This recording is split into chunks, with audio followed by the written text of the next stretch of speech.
As-Salamu Alaikum.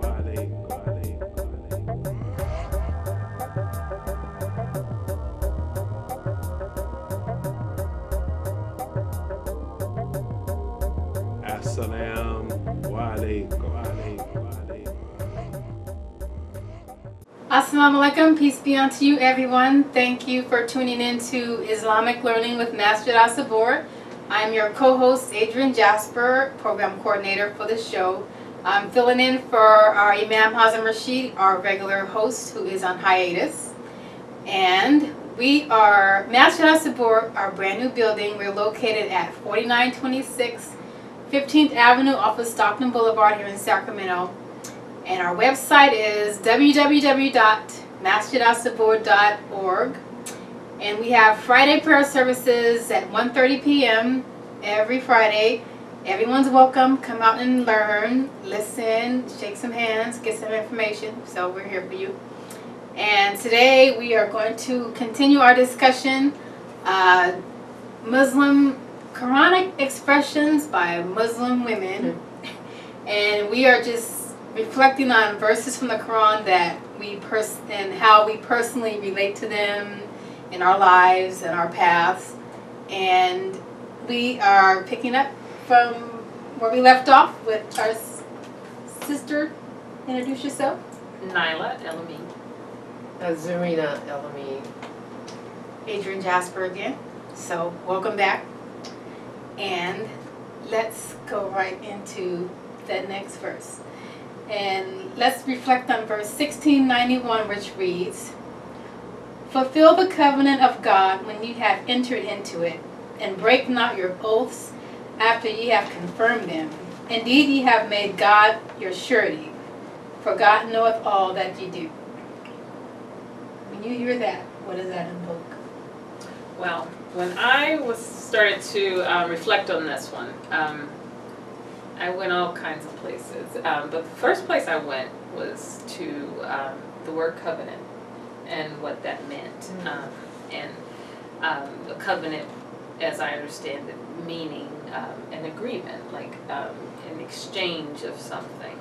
And so I started to think about, like, what is our covenant with God? Like, what is our agreement? What is the exchange? That's usually the concept in which it was given. And so I started to do a little research to get a better understanding, and what I came up with was from certain verses in the Quran and Hadith, was that when we came here knowing, even though we don't remember before being here, we came here knowing who God was, and knowing His oneness, knowing that He was the only one to be served.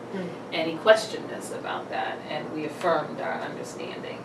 So I got that from a different ayat in the Quran. And so to me, as I understand the covenant is Allah has granted us an honorable station as on earth, and so mankind is, vicegerent is the word that I read, but it's like a delegate for Him on earth in terms of we rule the land, figuratively and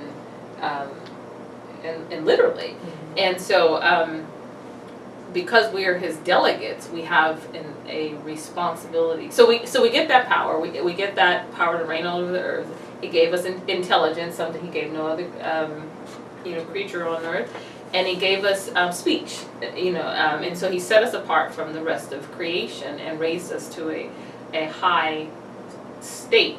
And so so that's part of what He gave us. And then the other thing He gives us is paradise, an eternal home of peace and bliss.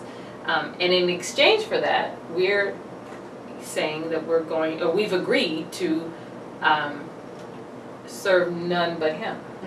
We've agreed to live our life on the path that He's laid out for us. And so we can have all this quote unquote power, but we just have to do what we're supposed to do with it. And that is to serve Him and to live, and we can enjoy life, and we can have wonderful lives and prosperous lives, but everything we do needs to be in line with that path. At least we need to try to, because we're not perfect. We're going to fall into error, but we need to work at upholding our covenant with Allah. So that's what I was like processing and thinking about, and kind of mulling over in my head. So then after that, I started to reflect, in the ayat some more, and so don't break your, it says, and break not your oath after you have confirmed them. And so I thought about, okay, our path, part of our path is to be truthful, to be honest, to honor our word, all of those things. And so when I'm dealing with you, I have to keep my word, my oath, my word is bond, because it's not between me and you, or between me and you, it's between me and God. It's always between me and God. And so my word, my covenant, my agreements, my contracts, etc., all of that is directly with you, but it is even more directly with God. And so that's kind of how I've been processing it. It's like everything is about me and my Creator. Everything is about, that's what it's about. And so how I engage with other people, it just gave a new, I knew that, but it just gave a new intensity, or new focus. So yeah, so I'm still processing that one. I'm still reflecting on it, but that's where I've gotten so far. That's a lot. Yeah. I told you I was wordy. Okay, Sister Zarinah? When I reflected on this one, what came to me was the Al-Fatiha that we say in every prayer. And in that we're actually, it's like we're reconfirming this covenant with Allah, because we're asking Him to guide us on the straight way, to protect us from becoming like those that have earned His wrath, and those who have left, and to grant us His grace. And so we're asking for guidance every time we pray. And so it's sort of, so that said to me that we're constantly reaffirming that covenant. Is, He sent us here, and as He told Iblis, as long as they stay connected with me, as long as they serve me, you can't do any harm to any of them, and you can't do any harm to my servants. And so so if we accept His guidance, because we're asking Him to guide us on the straight way, and so He that's what He does, and then we make a decision sometimes whether we're going to stay on the path or we're going to deviate a little bit, and so to me that's, when we deviate, we are breaking that covenant in a sense, because we're not going on the path that He's directing us to be on. Even though, and I hear some people, they know they're not on the path, they know they're deviating, but I've heard people say, well, God knows what's in my heart. Yeah, He does. But He also knows that this is the way you're supposed to be going, and He's given us choices. And so even though He does know what's in your heart, He also knows, and you also know, what direction you're supposed to be, going in. So that's what I got from that, and as well as Nailah was saying, in terms of the way I engage with other people, and the promises or commitments or agreements or things that I make with other people, as it says here, that Allah knoweth all that you do. So regardless to who I'm doing it with, right. He's aware of it, and if I'm not true to that agreement or contract that I made, then it's not good for me. It's not good for my soul, and that's what is going to be still living on when everything else is over.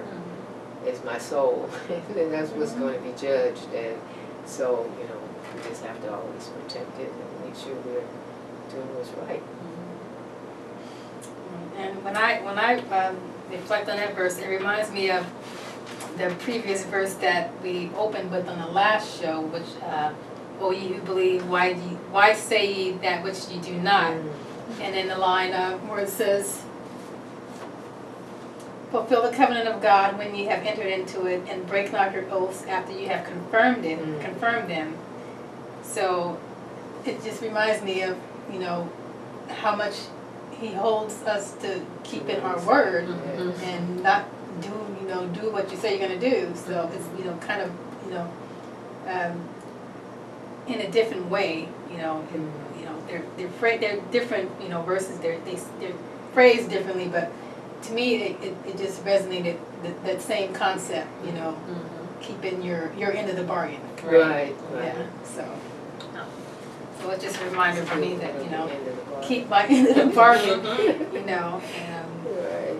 So yeah. So this is good homework. Yeah. Good homework. So good homework. Okay, let's reflect on Surah 5 verse 48. 5 verse 48. This is kind of a lengthy one, so there's a lot in here to pick apart. To thee we sent the scripture in truth, confirming the scripture that came before it and guarding it safely. So judge between them by what God has revealed, and follow not their vain desires, diverging from the truth that hath come to thee. To each among you have we prescribed a law and an open way. If God had so willed, He would have made you a single people, but His plan is to test you in what He hath given you. So strive as in a race in all virtues. The goal of you all is to God. It is He that will show you the truth in the matters in which you dispute. So, Sister Zarinah, does any part of that jump out more strongly with you? Yes. When you were reading it, and what I thought about is just the major religions, Christianity and Judaism, and the fact that it's saying that Allah reveals scriptures to everyone. Everyone was given something. The Quran says that everyone was sent a prophet, and we only know the names of a few, but there was many that came, and so everyone was given the truth, and everyone was given the truth according to where they were, is my belief, because certain things were given to Moses during his time because of what was going on, and so when we're dealing with people, and it kind of goes back to not ignorant, but the verse we had read before in terms of in dealing with people that may be ignorant, and it's not speaking of the people of the different religions being ignorant, but just again not to dispute with people over what their beliefs are, being able to be to deal with them in peace. And so that's what came to me, because he says that he could have made us all the same, but he didn't. He made us different, and he says he made us different so that we can learn to get to know each other, and to not despise each other, and to love each other. And so to be able to do that, you have to be able to accept people where they are. And again, everybody's spiritual journey is perfect, because Allah is the judge, and because we may not agree with the way they're traveling on their path. That's for Allah to judge, and He wants us just to accept people where they are, as long as they're not violating what our standards are, what we do, what we believe in. And then it was like sometimes when the Prophet ﷺ would send some of the companions out to people, he would tell them don't, don't try to change them. Just give them the truth, but, some, they don't have to just start doing everything the way we do them. Just take them the truth, and, and then Allah will do the rest, so.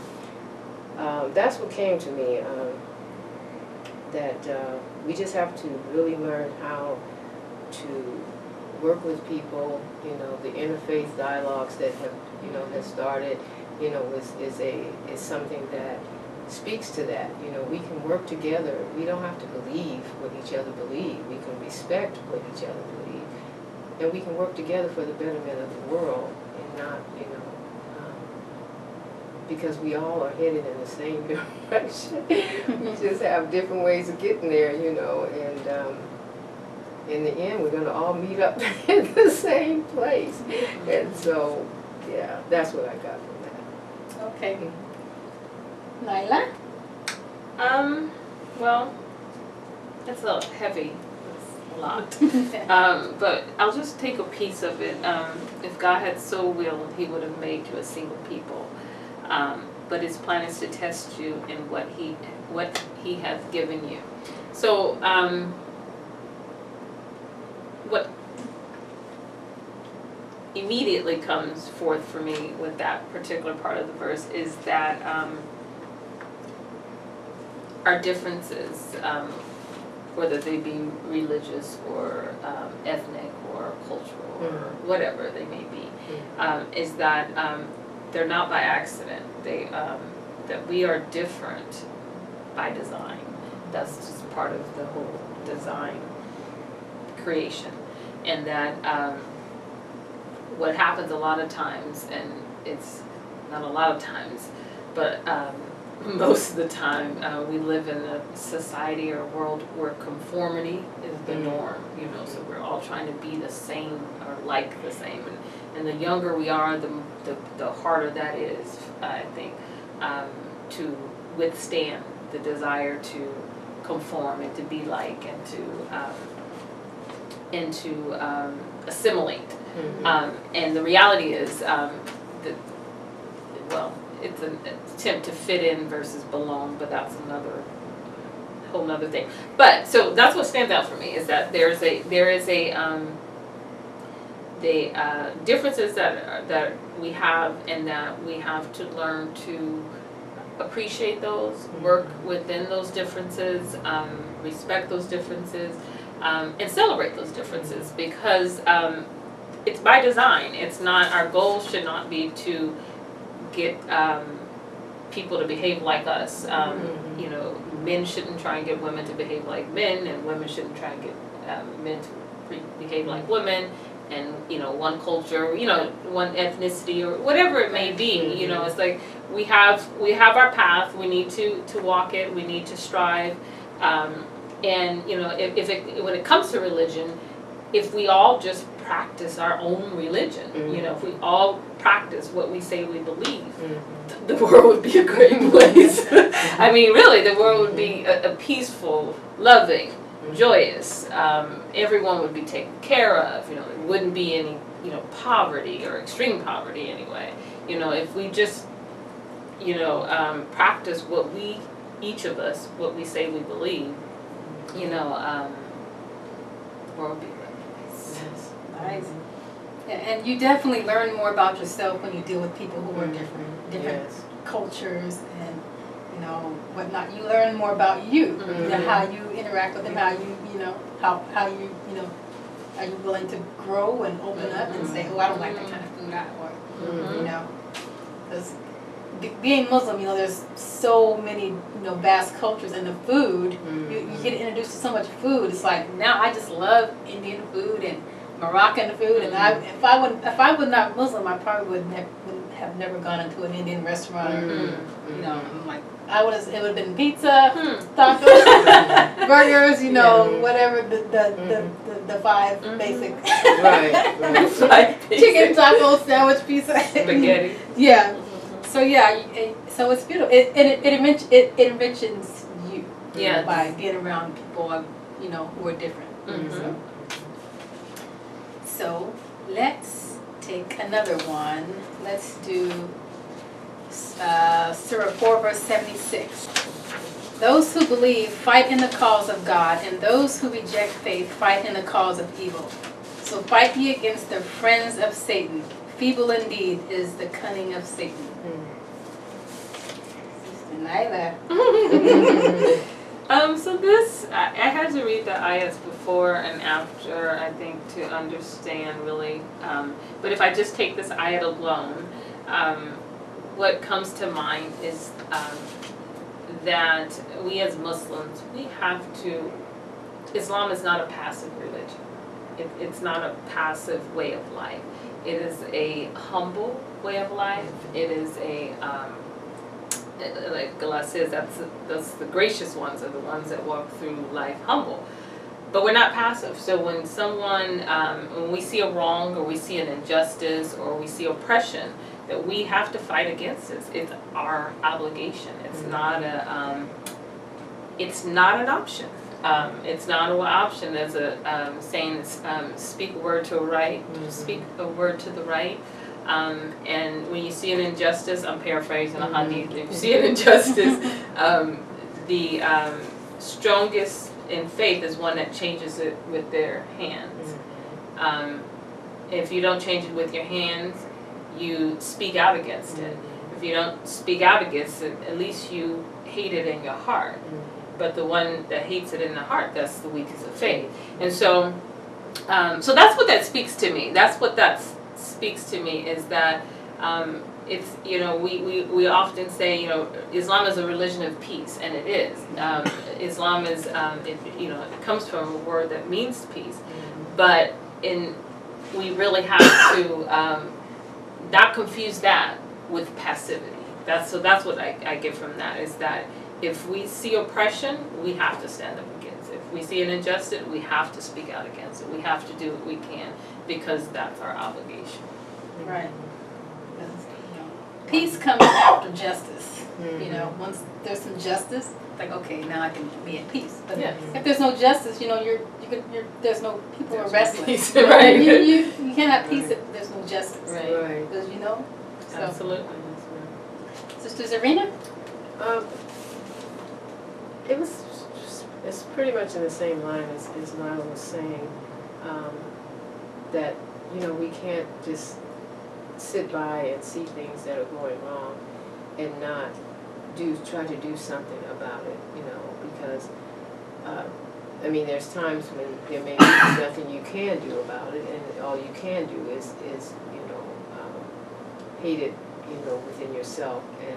But whatever you can do, you should make an effort to do that, because that's the only way things are changed, is that people stand up. And any injustice that's going on in the world, there are some people standing up against it, and you may not hear about them, but if you are interested in finding out, you can definitely find someone from, you just have to Google, and someone will pop up that is, you know, dealing with that, with whatever the issue may be of injustice. And so it's something that, as Muslims, we do have to do. We can't just sit idly by and let things happen and not say anything about it, you know, and not get involved in trying to make a difference. Yeah, and it says, those who believe fight in the cause of God, and those who reject faith fight in the cause of evil. So, you know, people who are, you know, for evil, they're out fighting for it, like, you know, they're out fighting for it, you know, living by it, and, you know, campaigning, marketing, promoting, packaging it up, you know, recruiting, you know. Absolutely. So we have to be on the other side, and you know, so that's what, that it reminds me of that, you know, that, hey, we have to be diligent in our fight. If not more diligent. And more, exactly. But Allah says, feeble indeed is the cunning of Satan. So if we just do our part, Satan's not going to win. You know, we don't have to worry about who has our back. Right.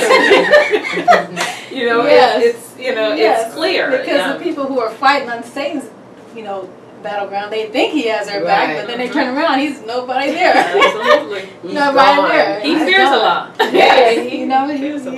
gone. Says, I just whispered, you came What can I do? Yeah.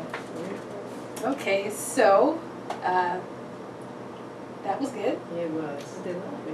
So thank you. I hope you all enjoyed our discussion and the sharing of the Quran in this unique fashion and just through our own eyes and lives. So thanks again. And again, Masjid As-Sabur is located at 4926 15th Avenue on the corner of Stockton Boulevard in Sacramento. Our website is www.masjidassabur.org. Friday prayer services, 1:30 p.m. every Friday. Come and join us. Give greetings, learn, say hi, shake a hand. Thank you for watching our show. Assalamu alaikum. Assalamu alaikum.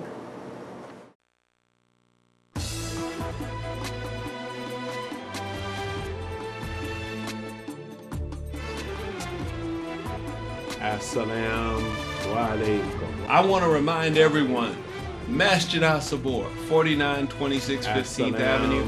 Our new masjid is gorgeous. We just finished planting over 100 plants in front of the masjid. We just got through cleaning up the kitchen and getting ready to clean up all of the wudu stations, and we want you to come and join us. Every Friday, 1:30 p.m., Masjid As-Sabur, Sacramento. We are also on the web, www.masjidassabur.org. And we're on Facebook, so please like us. Again, we thank you for your patience and your time. We want to remind you that God truly has a message for you. And we want to remind you that we are here to give you any help that you may need. As God has taught us, He is a merciful God. As long as you come to Him and ask forgiveness, He will forgive you. So no matter where you are in life, there is a hope for change.